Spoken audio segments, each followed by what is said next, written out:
kids and the younger generation, I find, are becoming a lot more risk savvy and have grown up learning a skill of adaptability, which is going to be very needed in the future as things progress even faster.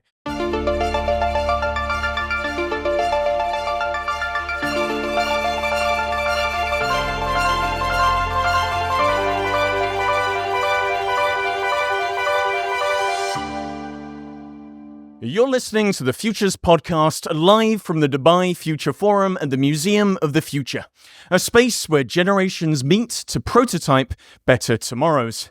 On this show, we meet the scientists, technologists, artists, and philosophers working to imagine the sorts of developments that might dramatically alter what it means to be human. Some of their predictions will be preferable, others might seem impossible, but none of them are inevitable. My name is Luke Robert Mason, and I'm your host for this session. So how can the next generation of future thinkers inspire us to see the world through fresh eyes? In an era of increasing uncertainty marked by shifts in geopolitics and climate change, it's easy to believe that the future holds some of humanity's greatest challenges. But as young innovator Adam Rafey demonstrates, optimism remains a powerful force to confront a world of unprecedented unpredictability. I guess my first question is, for anybody who doesn't know who you are you?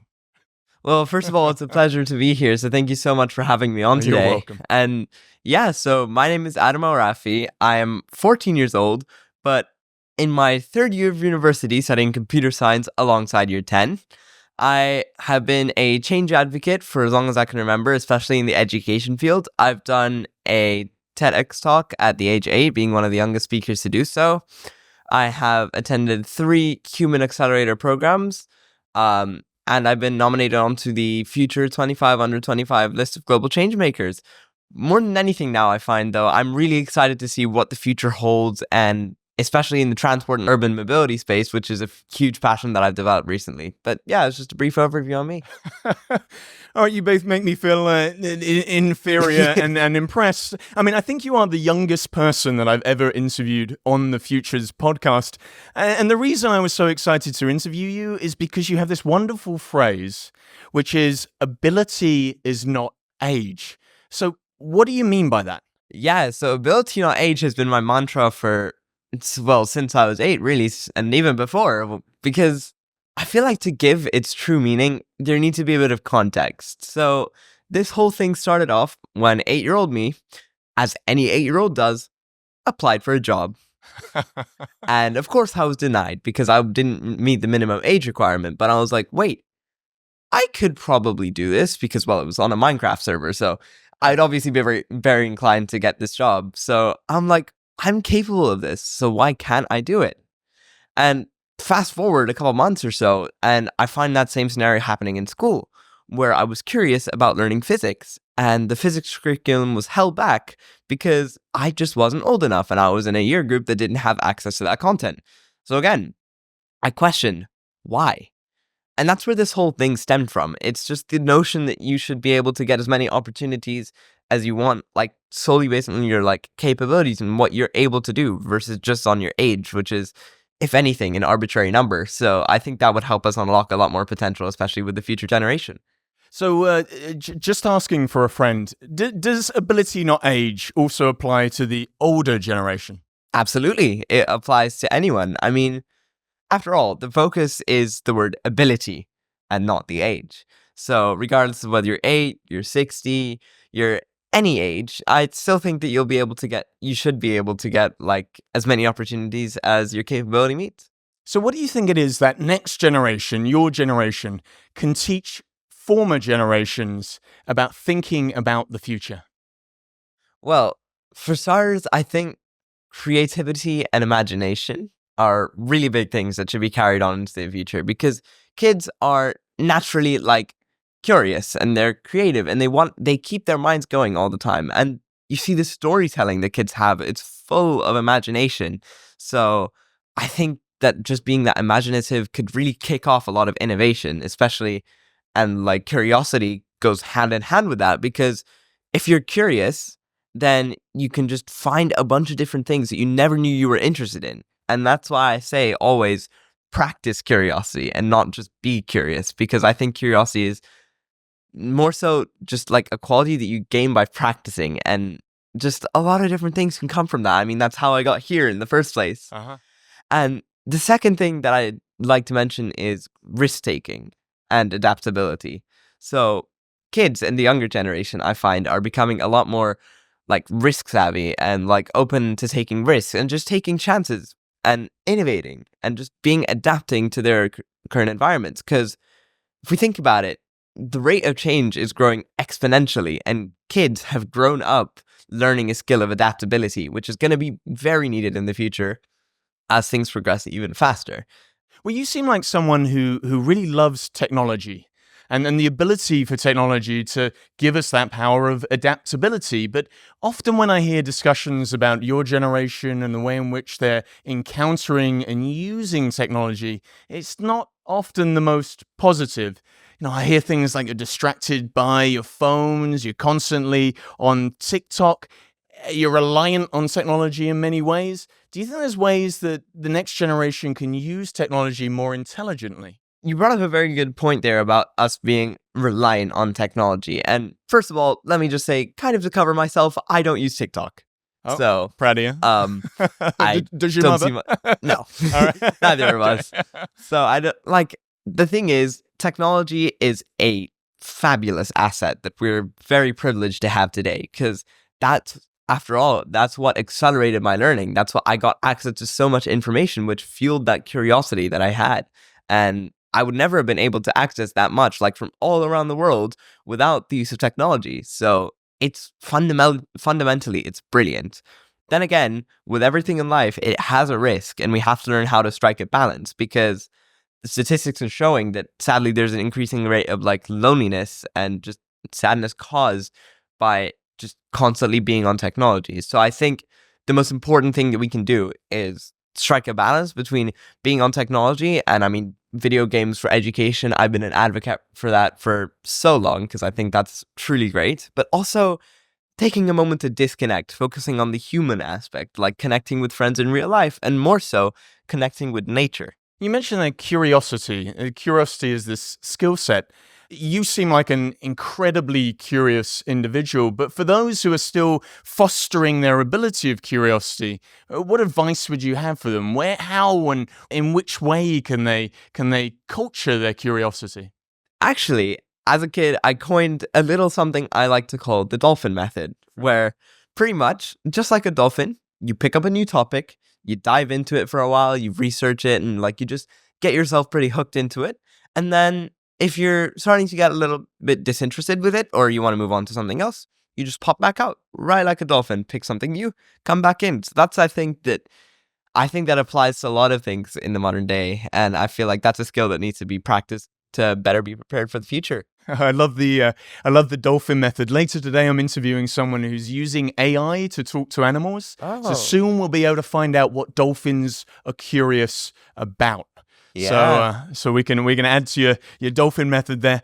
You're someone who's still in the education system. You're quite early on in the education system. Although I do believe you've already enrolled in higher education. Yeah. Is that correct? That is correct. I'm in my third year of university. Okay. Man, all right. I struggled at the regular age of university. I mean, obviously, you're a unique individual in your ability to do that. But when you look and you take one step back and you look at the education system and the education curriculum, what do you think is missing from that curriculum for your generation that you think we really need to foster or add in? First of all, I'd like to just state the obvious that standardized tests aren't working. Like, I feel like, because even myself and like my friends, sometimes I'm guilty of this. I go into a test, I memorize a bunch of content, I regurgitate it on the test, and then that's a checkbox, and I forget the information later on. But I feel like if we can find a way to apply that learning that we get in like classes and in school to like real world projects that have like actual fruition, then I feel like that would be a much, much better way to not only foster learning, but understanding and application. So I actually worked on a project myself, which is purifying water from the surface of Mars by like digging into the surface and just extracting it. And I did a bunch of like, I looked into that, and well, partially because I was like curious, but I looked into that for a while. I developed a whole thing. It took a while to develop, all when I was 9. So I think that we can take a lot of inspiration from that in terms of like project-based learning as well. But speaking of purifying ice on like the surface of Mars, I don't think that's something that's conventionally taught in most school systems. So that brings me on to my next point of future forward subjects, because I've learned about brain-computer interfaces, cellular agriculture, biomimicry, longevity, and everything. I've learned that in human accelerator programs and not necessarily in the core education system. So if we can manage to incorporate that, then I feel like that could really open up a lot of doors for the future if we're equipped with future skills and subjects. So you're essentially saying we need an education system that is led by problems. We identify the problems and then educate into the problem space. Yeah, fascinating. I do want to ask you one question, because you mentioned Mars there. What are you more excited about? Inner space or outer space? Living in virtual reality, living in Minecraft-style worlds, or potentially going to Mars? Wow, this is a great question. I mean, like, I think since I was a kid, I found space fascinating, no matter what space. Like, I've delved into outer space. I've been super curious, like, and just explored the solar system and even everything beyond. And I've also had my fair share with virtual reality and augmented reality, and I've dabbled a bunch in that, and I've like had a bunch of experiences. So I'd say the answer to that question is both, because I'm curious about both, and I'm just excited to see where the future is going in both spaces. Yeah. It may be a convergence. What may actually happen is you can put on a VR headset and then control a humanoid robot on Mars, and that's the way you'll get to embody and experience what it's like on Mars. Perhaps do your experiment in real life. That is through true. A robot avatar. So the wonderful thing about being able to talk to one of your generation is that I see you as one of these future leaders, and walking around the Dubai Future Forum today and yesterday, it was so fascinating to see the wide-eyed wonder with which younger people were exploring some of the exhibitions and some of the talks. But if you were to, say, mentor a future leader, in what way would you work with them? In what way would you want them to make an impact? Where would you want them to start in thinking about becoming a future leader? I'd say my advice for getting started in becoming a future leader, which is, again, of ever increasing importance as we move into the future itself, is just start. And what I mean by this is that you don't have to know all the answers. Like, for example, like at day one, you don't have to have everything. You'll find out. So it's a process that takes time, It's a process that takes time, effort, anti-fragility, like bouncing back up from when you fail, because let's accept it.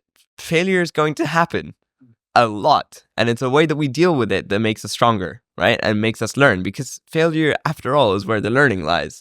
I'd say build a support network and ask for help when needed. That's absolutely crucial, because you don't have to do everything on your own. I mean, I couldn't have done it on my own. I have my wonderful parents to thank you, like, for getting me here and constantly being supportive along the way. So the importance of a support network is immense, but also networking and finding like-minded people is a great skill, because that could help like foster your innovation and curiosity and get you more involved into space.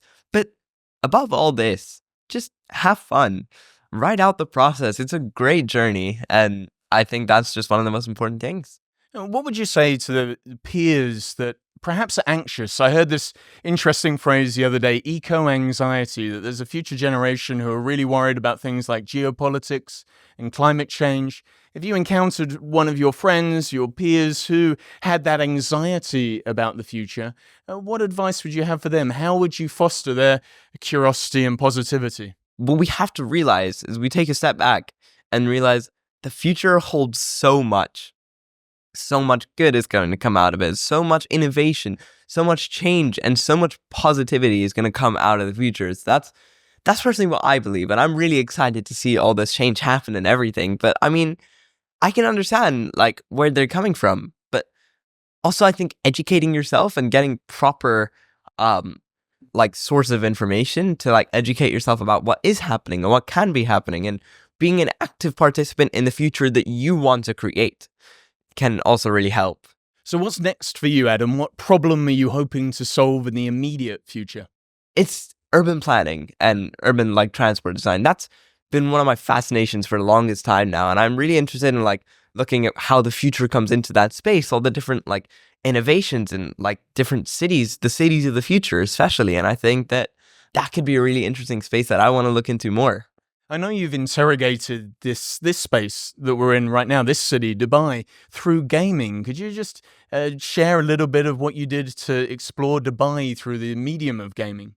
Well, in regards to games and Dubai, I myself created a game that I coined Dubai Dash, and I basically used Dubai as the board for a game. There were 3 or 4 teams or however many teams. You had a list of challenges to complete. Each challenge you tick off you're worth a point, and you could only use public transport to get to each of the challenges. So no taxis, no Ubers, no cars, nothing. Just the public transport network. I gave everyone 4 hours and I let them disperse, and the goal was get as many points as possible within the 4 hours. If you're even 1 minute late, you're disqualified. So that's how I turned Dubai into a game, and I think that's a really cool concept to teach kids how to use public transport. Yeah, I've been in the back of some Ubers where they're driving like it's that sort of game, trying to get from one location to the other as fast as possible.